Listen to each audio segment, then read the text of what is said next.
Well, hello there, everyone. It is yours truly, Mr. Sunshine, Rolls-Royce home technician Eddie, coming back to you here in sunny South Florida as things are taking place. And you know what? We're going to discuss this. Matter of fact, I had to go a couple little jobs, came back, and you know what? We just finished up cleaning and polishing up every single part on this height controller. And I'm going to show you a little bit of what we got going on. As a matter of fact, we'll put a little more light on that subject there as best as we can. I don't know if this is going to make any difference or not. No, probably not. All right, so what we have here, this is the body. You can see we got it completely cleaned. We put it in the parts tank, scrubbed it all down, and then we go ahead and polish everything up. As a matter of fact, if you look down inside, you're not going to be able to see too well down there. But we polish up even the inside of the pistons down in there, or the cylinder, I should say. This is where your I call it the connecting rod, goes through. You can see we cleaned all of that up right in there. And, you know, there's a lot of people, I don't know how other people do it, but I'd like to have the thing spotless inside, out, and cleaned and polished.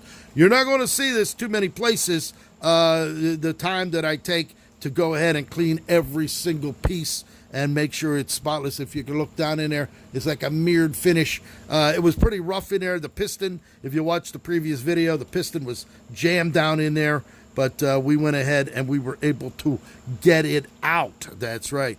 So we're going to be putting all of this back together here today. Look how nice and easy that piston goes in there now. So that's the way it's supposed to go. But the way we had it before, it was literally jammed in there. I don't know how the height controller was working, because it was actually bound up in there. So you can take a look at the bolts. We take the bolts out. We clean everything. We blow the holes out. It's very important. It's very important. A lot of people miss that there's a little hole down in there, and we make sure that hole goes cleaned all the way through. There you go. You can see there it is. All right, trying to see the best you can.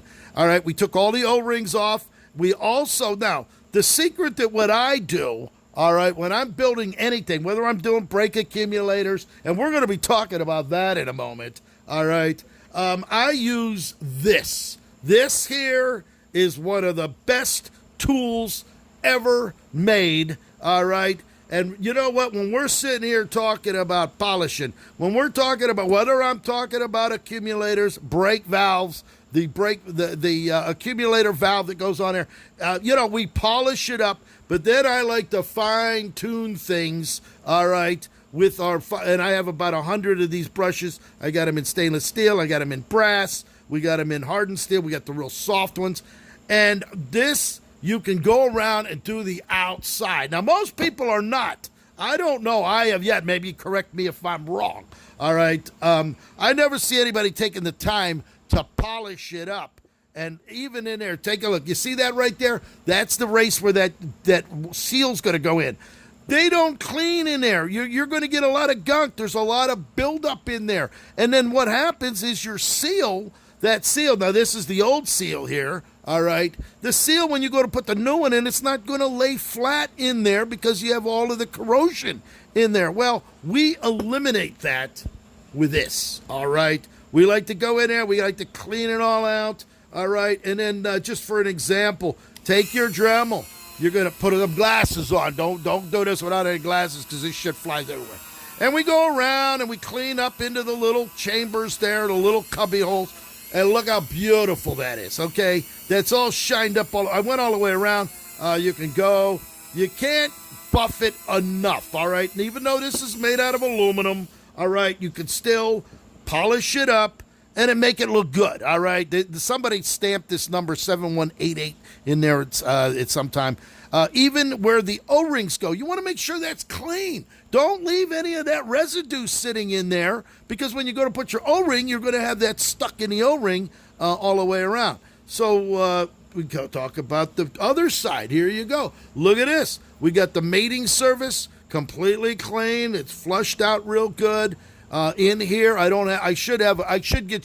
have a scope that I use when I open safes because I'm a locksmith as well. But I have the Milwaukee. You can stick it down with the light and you can actually watch the screen. You can look down in there when you're looking for cylinders, honing, or I use it to drill a small hole in a safe, run that through, and I can read the wheels, open up a safe, not like James Bond, but close to it. And you can see here, 7188 was stamped on here, 7188 stamped here, so meaning that these were the two units put together. Now, it's only going to go together one way, all right, as I do believe it's this way right here. Yeah, there it is right there. So you know what? I even take the time and polish up all the nuts. All right, so all the nuts and the washers, that's all done. We cleaned everything. This thing is going to be spotted. Here's the piston. Get a load of the piston. Now, even on the inside of that piston, you see the inside of that hole? All right, even though you don't see it, we want to make sure that that's clean in there. See that? It doesn't take long to take a few extra minutes to clean inside that piston and that little, it's a very, very fine wire brush. We clean that. Look at that in there now. Look at that. I don't know if you can see that, but it is literally spotless. And you got the hole. You see the hole in there? You got to make sure that that hole is clear. When I pulled this out, it was actually clogged up. Okay. Now you see this where it rides on the. I call it the crankshaft. Okay. This is the crankshaft here. Okay. You see some of that buildup in there? Well, guess what? This isn't going to fit. So what we're going to do? We're going to take this off. We're going to put the flat one on there.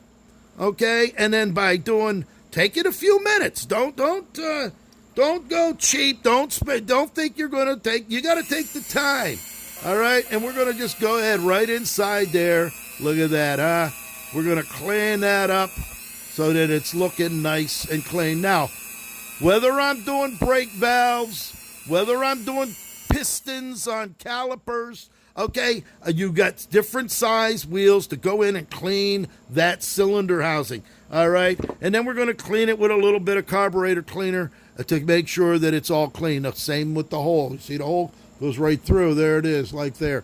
All right. So now what we're going to do, even on these, you see this? That's where the O-ring's going to lay. We got to make sure that that's clean. All right. It only takes a second or two to go ahead and clean. Now, don't hit the nylon, naturally, but you can clean that up just like that to get any of the residue, debris, or anything else off of there. And then once you're done, we're going to go ahead and clean it, wipe it all down. We got even all of the washers clean. You see that? So when this controller goes, this height control goes back together, it's going to look brand new, huh? And then it's going to be like a height control. Hey, Leo, it's going to be like a height control on Viagra, all right? I'm injecting Viagra into this controller because it's going to be up. As soon as you turn that key and start that motor, it's going to be up. Okay, just like Mr. Sunshine. Now, here's the height controller here. Expiration date, July 2025. All right, we got an entire kit here. It comes with all of the snap rings. Comes with all of the O-rings. We got the springs all clean. Look at this little piston. Very, very important. Now, pay attention. This is important to you right now. You see this right here? Look at this. You see that hole? You got to make sure. I don't know if we can see it down there. There it is. There it is. You see that?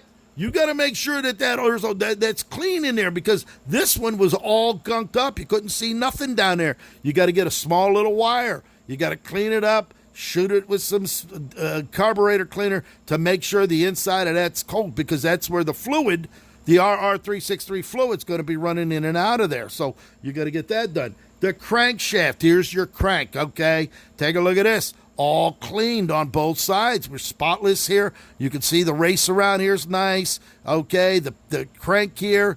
You also have the other end here. Now, take a look at this. This is from years of spinning around. You can see where it's a little rough right there. Well, you got to use some extra fine just to polish it up. There's nothing we can do. We're not going to tear this thing and throw it away because we got a little wear on the thing here. But it's going right into that brass sleeve there.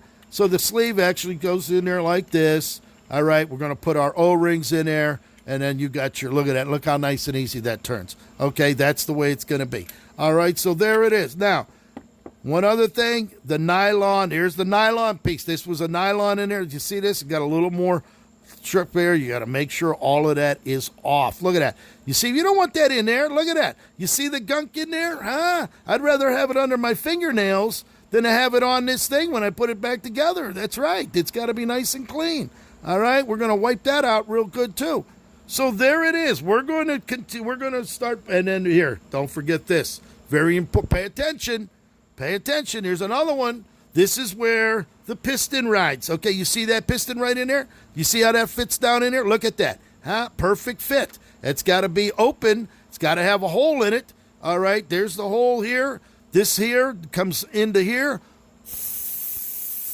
Blow through it. It closes out through both sides. You got to make sure that that is clean too. And then you have to have this one as well so that when this goes together, the fluid is able to go and sort through both of this up into there. All right, the piston was gunked up. Take a look at that nice piston, how nice and clean that is. All right, so when you're doing these, all right, you got to polish them. You just can't tear it apart, throw the O-ring on, shove it back together and say, here you go, sir, it's ready to go. No, it's got to look presentable. It's got to look good. Now, here's the other ones. Look at this. We had to clean these. These are the recessed. These are special ones. These actually, after you put the seal in here, this actually goes in there just like that.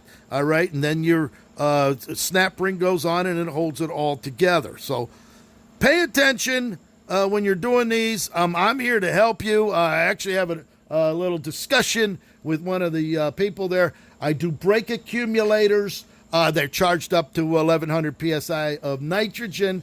If you're going to ship them worldwide, and I have, I actually had a set go to Dubai, had another one's up to Canada, I like to do them because I'll polish them, make them look good. If that's what you want, that we'll do it. There ain't no extra charge for that. I like to do it as if it's my own. But, if you're going to have an argument or a discussion about shipping with nitrogen gas in it, you can ship them empty. There's no problem with that. You get them polished. You put all brand new diaphragm in there, the brand new valve. You redo the charging port. All right, and then they can find anybody that does nitrogen shocks in a garage in your hometown or local airport because they use nitrogen on their shock absorbers there. I used to fly helicopters. I actually had a helicopter's pilot's license. I flew Robinson R-22 and an R-44 and a few experimentals in my time. And when I actually landed at my own house, but at the airport, the county airports, you have a lot of guys over there that have the nitrogen tanks, and I send them, if that's what they want, I send them the fitting. The fitting screws on to whatever apparatus they have there, as long as it goes up to 1,500 or 2,000 or 3,000 PSI. They have a regulator naturally, and they went ahead and they charge their own. So, when you're sitting there doing it, you want to accommodate your clients worldwide, and that's what we do. So whether we're talking about ignition switches, whether we're talking about height control, there's no 1,100 pounds of nitrogen in there. If you have a guy local that's going to do this, I'm merely just doing this for my own little amusement, I should say. But I'm just trying to share it with the Facebook audience around the world as to how we do it here in the United States of America with Mr. Sunshine here in sunny South Florida. So I hope you enjoyed it. You guys have a great day. And as always, God loves you and Eddie does too. Thank you for watching.